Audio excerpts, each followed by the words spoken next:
I thought that I should frame the issues. And in framing it, I thought that we should say, what does statistics do? It's basically about people, places, and more importantly, about possibilities. And it is in understanding the possibilities that we can understand the role of statistics better. And there are properties in statistics, in measurement. Does measurement matter? The properties are that they are numerical facts. So they are not opinions, but they are numerical facts.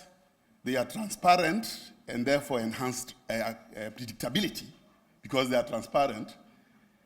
And because they are shared, we can actually accept accountability on these numerical facts and accept the consequences of our own actions.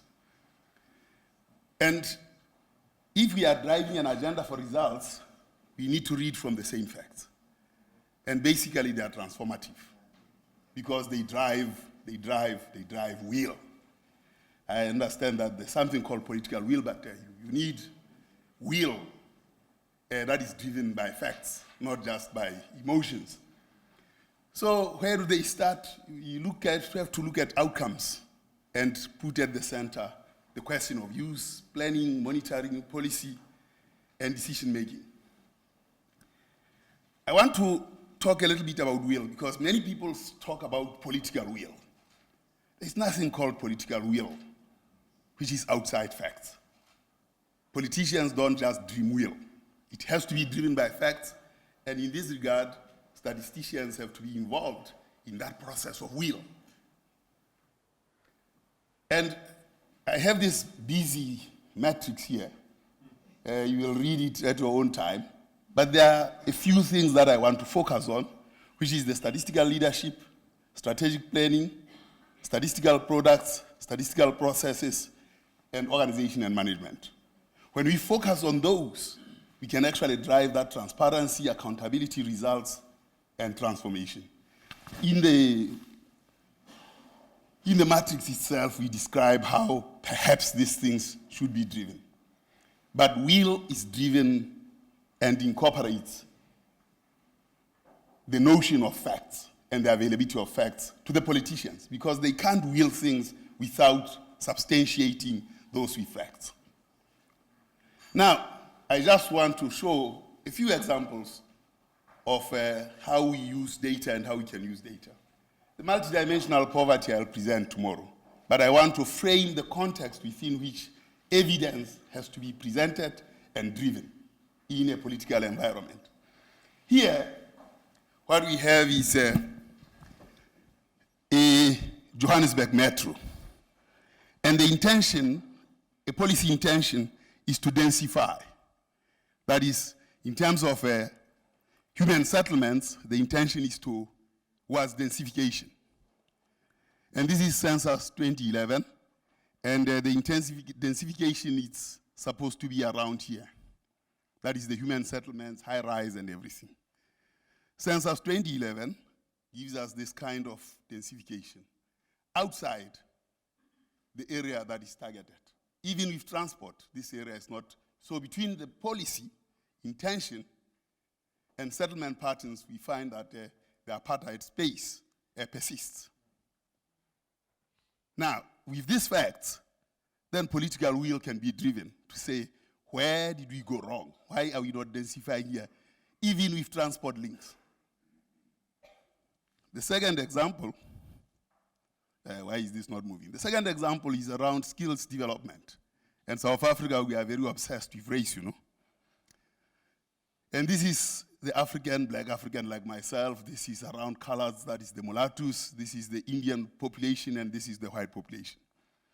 And here is the age group 15 to 34, this age group here. And we are looking at skills of people who are in employment. And what we see amongst the blacks here is that there is a de-skilling, despite a policy intention to skill. Amongst the white Indians and the colors, we see within that age group, there has been a dramatic growth between 1994 and 2014. But amongst blacks, that green has turned red and has actually regressed. So the future, which is the age group 15 to 34, is no longer the future. It can't be for the blacks, and the blacks are 80% of the population. So the will has to be driven by such hard facts to say, if government has said it will provide technical education or whatever it is, why are the skilled amongst the blacks regressing? Even regressing worse than what their parents were, because the parents here who are 34 are much more skilled than their children. So there is a serious regression here, and one has to go and search in policy, where did the policy go wrong? Next one is about, I have to click there, but now I can't click because I'm not driving the computer. Can you play on that area there? Just put your cursor on that and click. Right, leave it there. And you can see here we are looking at head count and there at intensity. And you can see with the policies that have been implemented, there is a movement towards this corner here. But with some areas actually having deeper intensity. And you can see the end, at the end of time. Next slide. Oh, no, I can drive that one. So when you look at the beginning of time, oh, no, I've moved too fast. If you look at this, this is where the intensity and head count and intensity were. And at the end of time, this is where head count and intensity is. So there are successes in terms of policy dimensions in relation to, this is a mapping across time of multiple deprivation. The next one has to do with education and asking the question, does education matter? Of course it matters, but you need to quantify how it matters. If you have no schooling, the only time you will get income is when you are 60. You are less likely to get income when you don't have schooling. Much, much less. When you have a bit of education, grade 12, well, there are possibilities, but you will not get, your possibility of getting a state pension when you grow at 60 is much lower than those who don't have education, because you're expected to save.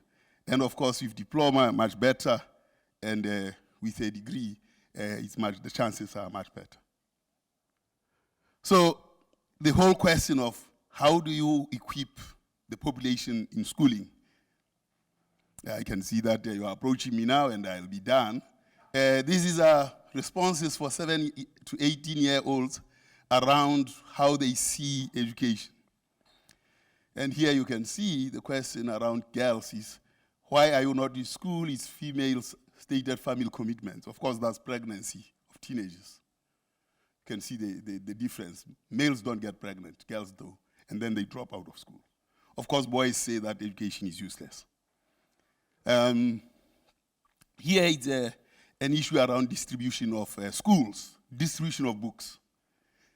And in one province, this was very disastrous. There was intervention, that intervention worked, but other provinces started lagging behind.